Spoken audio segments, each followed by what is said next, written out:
Good morning, everybody, and welcome to Tuesday's episode of Trending, brought to you by Iconic Coffee. Head over to shop.iconic.com and use the code TRENDING to get 10% off. Well, good morning to you. I hope you're very well and had a great start to the week, wherever you are in the world.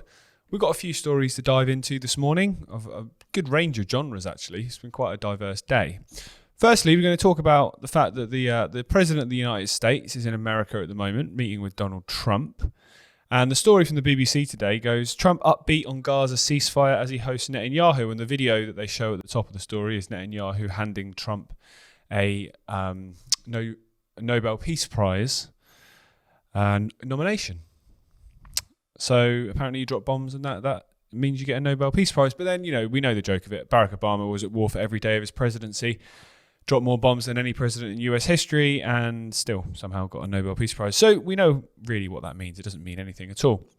The reason I think this is interesting to talk about today is because yesterday we covered a story, or Gareth covered a story, I should say, from a Tony Blair organisation that were talking about this new Gaza 2.0, Riviera of the Middle East, Trump's Gaza, which we obviously saw talked about a few months ago, and that ridiculous video that was made of Trump and Netanyahu sat on the beach sipping pina coladas. Well, this whole concept of a ceasefire, this whole concept of an end of a war between Hamas and Israel, and then those things following, they can't all happen, essentially, because there's Palestinians on that land. So therefore, if they want that to happen, they need to get rid of the Palestinians off that land, either through force or either through some kind of deal where they essentially give them something else. And even if they do that, the Palestinians may not want to do that. So as Gareth covered yesterday, the organisation that wanted to create this sort of Gaza of the Middle East that is this, plush place that's run by America or Israel, one or the other, it talked about the Palestinians being leaving voluntarily or being forced to leave, basically, and not return. Now, they're two very different scenarios. If the agreement was put to them that, you can have all this land, you'd be left to it, you can have all this money to start a new state, I'm not saying that's right in any way, shape or form, because it's their land that they're on now. But that's a conversation that they may have as a community. Whereas kicking them off the land, telling them it's going to happen, taking it by force, which is what we're seeing, that's a very different conversation, because it isn't a conversation, that's an act of war. So this whole concept of a ceasefire, what happens next? That's my next question. So if there is a ceasefire agreed where hostages are returned and Palestinian prisoners in Israeli prisons are released, what happens next? Because as we said a few weeks ago with Iran, when you know the outcome, if something's happening in the present that may look like it's going to contradict that potential outcome, so with the Iran case, they want conflict. So while there's relative calm at the moment, that some kind of catalyst is going to happen between now and then to bring about that outcome of conflict which they desire. When the outcome they want is to occupy and take over the land of Gaza, then that something will have to happen to either garner public support and justification to do that, or something's going to happen that will create an agreement for the Palestinians to leave that land. One of those two things has to happen for them to get the outcome that they desire. So a ceasefire where everything calms down, hostages are exchanged and so on, that's not the outcome they desire, because that would then, in a sense, create the end of the conflict without the outcome they want. So it's always very important to watch this space, because on the surface it may look now and go, it's towards the end. There's going to be an agreement reached in the coming days. That's why Netanyahu's there, which he's not, obviously. He's there to tell Trump what he's going to do. But always look one step further, because when you know the outcome, it's very easy to see the steps that are leading you towards the outcome, or ones that go against that potential outcome. So they're just diversions. They're very short-lived. They're not going to last very long at all. And with this one, I'll be very interested to see what happens, because the public backlash and the public response to the concept of them taking over Gaza and kicking the Palestinians out, moving them into Jordan or northern Saudi Arabia, as was discussed, or Egypt, that's not got public support. Israel are massively losing in the court of public opinion at the moment, because people are seeing the actions of their regime. People are seeing the actions of their military. They're seeing the actions of these aid stations, which we pointed out at the back end of last week. This isn't going under the radar anymore. And that's one area where the internet's been incredibly helpful, and people having journalist abilities by just having smartphones, being able to put videos out, has highlighted things like never before. These things have been going on for decades and decades, but they just weren't able to be highlighted in the same way. So, interesting to see what happens in the coming days and weeks on this particular story. I know where I sit on it. I think the outcome they want is to take over the land, so therefore something will happen, or they will claim something has happened in the meantime to justify them doing that. Very simple. They rinse and repeat the same techniques because then ultimately they seem to work for them. And a lot of people, most people, haven't cottoned on yet that that's how they conduct themselves. That's how they behave. When Israel break a ceasefire agreement, silence. When Hamas break a ceasefire agreement, Israel will use that and the media will lap it up as justification for them to go in and further cause more devastation. I think we're probably going to see inevitably the same situation with Iran over the coming days, weeks and months, because as I said, we know they want that conflict to kick off. We know that what's happened so far is nowhere near enough for what they're trying to achieve.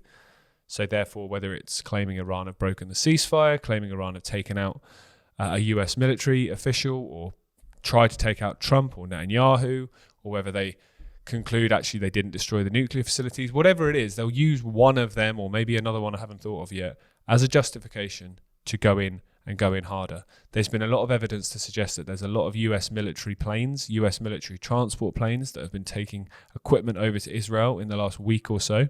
You don't do that if you're just in a state of peace. You do that if you're restocking, ready to go again, which is inevitably what I think is going to happen. Right, we've got a funny story to touch on now. We're going to talk about COVID's back, apparently. Highly infectious new XFG COVID strain has one unique symptom. Status has two strains, apparently. This has two strains. XFG and XFG.2. That sounds like two characters from Star Wars, as far as I'm concerned. And they currently make up approximately 30% of the COVID cases here in the United Kingdom. And one of the very dominant symptoms, which is apparently only applicable to this. Wow, you ready? You ready for it? It's a raspy voice, apparently. It's a scratchy and raspy voice. So if you've got one of them, get yourself down to COVID testing centres. Get yourself a lateral flow test. We know how accurate they are. Get yourself a PCR test, because we know they're even more accurate. And probably go and get your vaccine. Get your 150th vaccine, because I'm sure the 150th will definitely help you. It will definitely stop you from getting this strain. Or even if you get the strain, you won't get it as bad as if you didn't have the vaccine. You know, I only just touch on this because I'm really bored of talking about these stories, because they're so detached from reality now, where you go onto the mainstream media, newspaper websites and so on, and at least once a week, really, across, not necessarily every paper, but one of them, at least once a week, we'll have a story still on this subject. And it's either very lazy journalism, where because of the drama that was caused by COVID, people know that they know they'll click on headlines, and maybe I've fallen for that this morning. They know they'll click on headlines that have that in the title, or whether it's just continuing to play along with that narrative and plant that seed that it's still there, it's just in the background, and this is something we're just going to have to live with now, like we do with flu, like you do with common colds, like you do with various different illnesses. They're just there, they're in the background, they'll pop up, there'll be a bit of a epidemic at one time where it spreads around and then it will go away again. It doesn't exist, guys. It doesn't exist. It never did exist. COVID-19 is a complete scam. Most people, or a lot of people now, will accept that it was a scam in the sense of it was either a massive overreaction, or it was certainly overplayed, or the origin of it is not what they say. But I don't believe it exists at all. No one's shown me any evidence that it exists at all. All the various different ways that they've supposedly proven it exists are all very easy to take apart. The figures don't make any sense. You don't have to lie about statistics if what you're telling is the truth. You don't have to do that. Very, very simple. So that's just a little note to remind everyone that that's still going on. Apparently, don't get too excited that it's gone. Right, we're going to stick with health for this next story. So this is from the Mail Online. Now, I covered this yesterday on Health Code, which comes back tonight at 5:00. I'm interviewing Dr. Malik, who many of you will recognise as one of the key faces of the post-COVID health movement. Runs a fantastic podcast called Honest Health. Well, the start of the show, I spoke about weight loss jabs because it's something that, while Health Code's been off air for a few months, has just exploded right across the world, really, not just the Western world.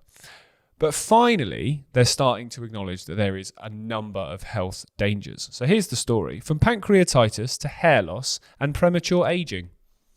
None of those sound great. Top doctors reveal all the startling health risks of the Mounjaro and other weight loss jabs and precautions you must take. I've got a great precaution you must take. Don't take it. Don't take the weight loss jab. Go to the gym, eat some better food, move more, eat less. That's the best way to lose weight for so many reasons.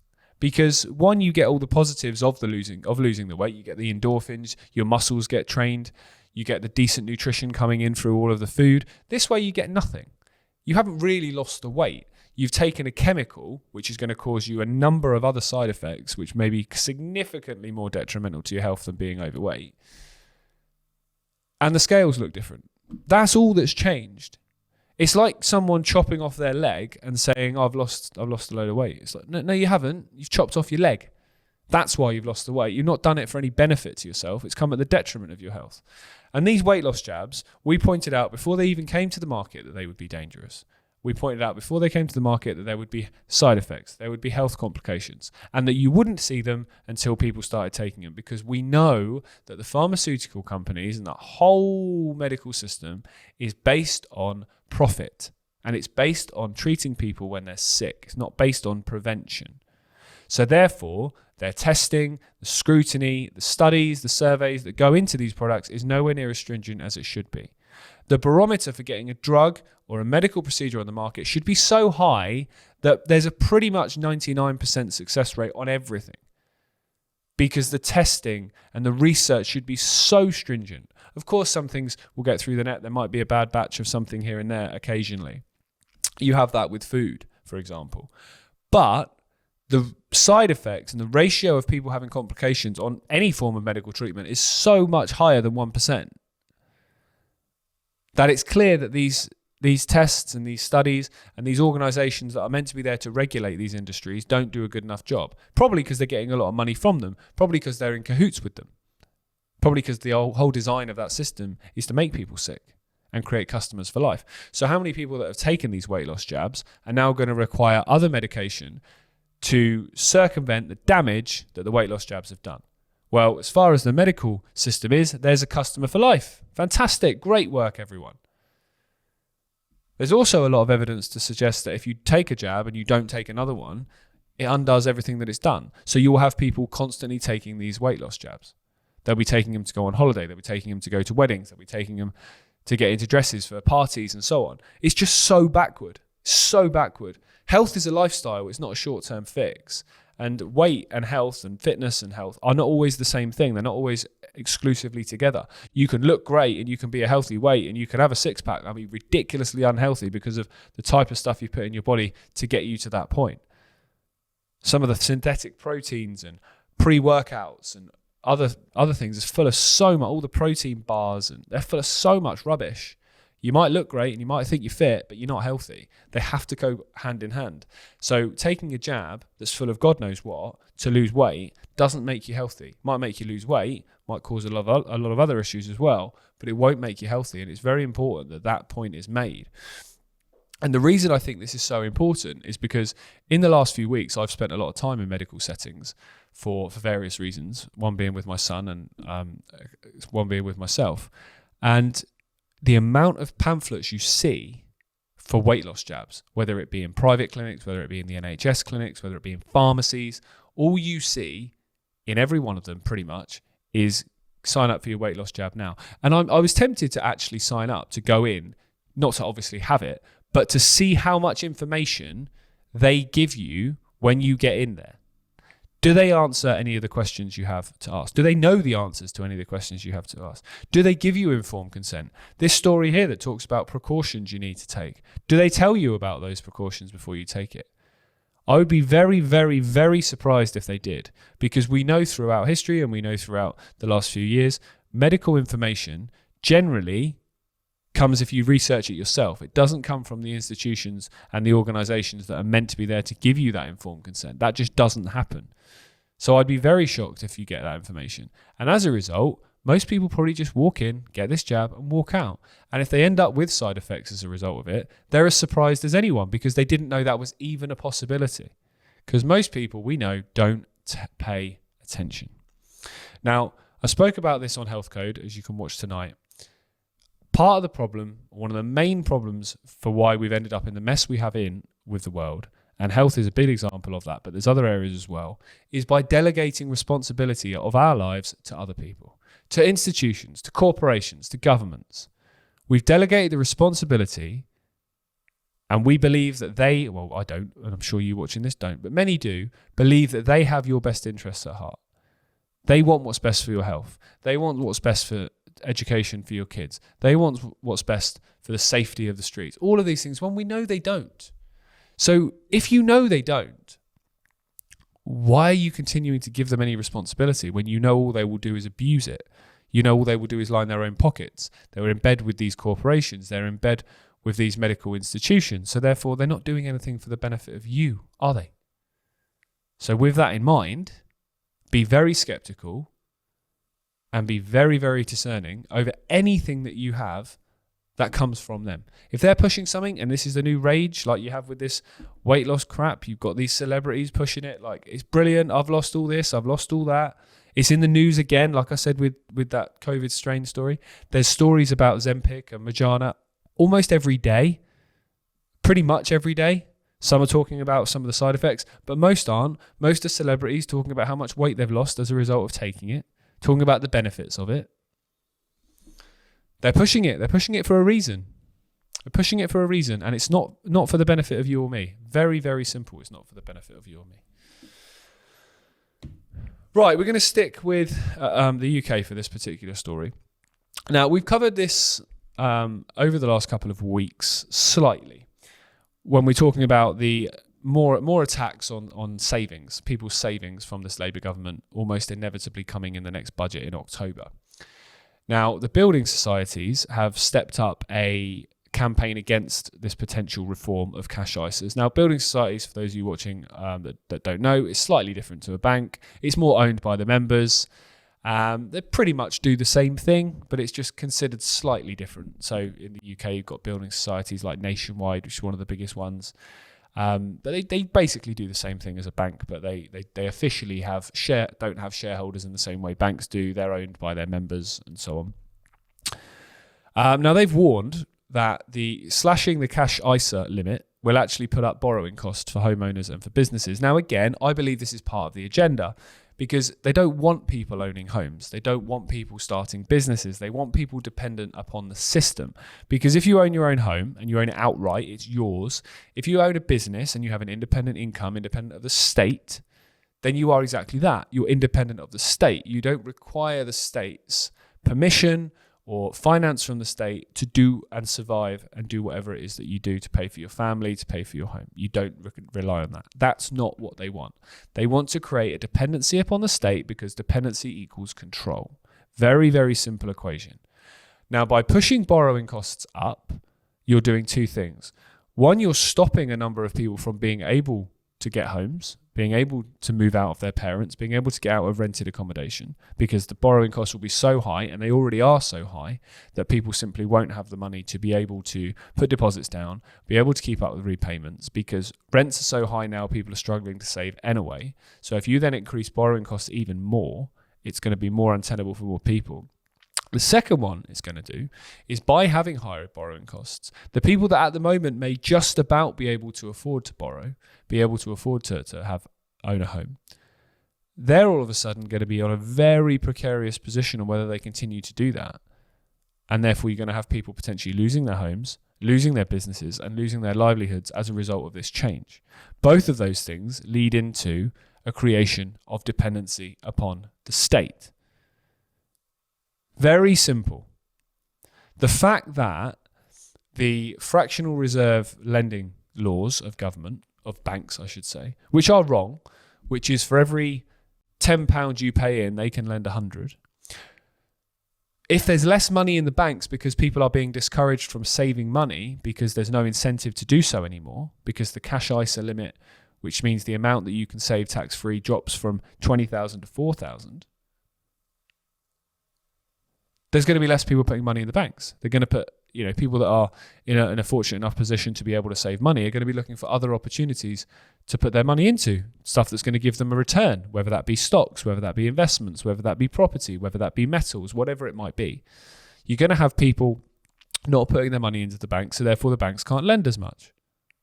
So as a result, more people are going to be in positions that they can't buy homes, and the ones that do buy them are going to pay higher rates and therefore be more financially dependent and financially in a position of, quite a precarious position if something was to go wrong in their life, if they were to lose their job, if there was to be an unexpected bill of some kind.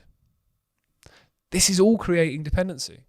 If you were trying to create a real prosperous society, you would want the state to be as small as possible. You would want the involvement of the state in the everyday lives of people to be as limited as possible. You would want, firstly, I don't believe in the whole borrowing concept. Mortgages is a complete scam, in my opinion. However, just for simplicity, that's another rabbit hole to dive into. Just let's say that model works. You want borrowing costs to be as low as possible. You want house prices to be as low as possible. You want the gap between the average salary of somebody in the country and the average cost of a house to be as small as possible. I think I mentioned this before. When my birthday last year, Gina bought me a card which had all the kind of key important things, if you like, from the year I was born in 1992. And all the key things like who was number one and stuff like that. But what it did have is it had the average salary and it had the average house price. The average salary in the UK was £22,000 a year. The average house price was £88,000 a year. So the average house was... And the average salary was 25% of the cost of the average house. So for essentially 4 years worth of your salary is the cost of the house. Now the average salary in the UK is around £28,000 a year, and the average house price is nearly £300,000. Look at the difference there. It's gone from a quarter to more than a sixth. Significantly more than that, I should say. My maths there was awful. It's a lot more. That has made house prices more unaffordable for people.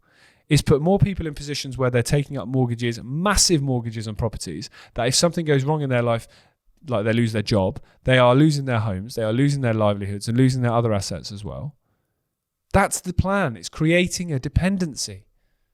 And this attack on savings, if people are fortunate enough to even have any savings these days because of the cost of living and the cost of everything going up and salaries not going up in line with that, it's a really, really, really clear thing to see that they are just attacking people financially to create this dependency for this social credit system that we know they desire. As I said at the top of the show, if you know the outcome, then you see the steps leading towards the outcome, and you know the outcome that they want is a social credit system where people get a universal basic income. There's no independent incomes from, not from the state. It's all very controlled. In order to get that income, you have to live and abide by the rules of the state. Socialism, fascism on extremes, communism on extreme levels like you've never seen before. That's the outcome that they want. And in order to achieve that, a great way to do it is to destroy people so much financially that they actually beg for that type of system. We have seen a number of times in the last few years, people oppose something and then all of a sudden the environment changes slightly and then they're for it. We spoke about that with ID cards here in the UK. If they now push ID cards to help deal, or claiming it will help deal with the issue of illegal immigration and criminal activity and knowing who people are, you'll have people that would have opposed it 5 years ago that will support it. Most people now would oppose a social credit system with a universal basic income. Look at the world today. Look at it how it was 5 years ago in terms of finances for people. Fast forward another 5 years and what it could look like in terms of how much more desperate so many people's positions will be. And then come and ask that question again about social credit and universal basic income. And I guarantee the reaction would be very different. As Klaus Schwab said, you will own nothing and be happy. Right, we're going to close with a beautifully exciting message for people here in the UK. We're going to have an absolute soaring temperature this week, up to 32 degrees on Thursday, which is fantastic. Well done, everybody. It's a summer. Let's enjoy it. Let's get outside.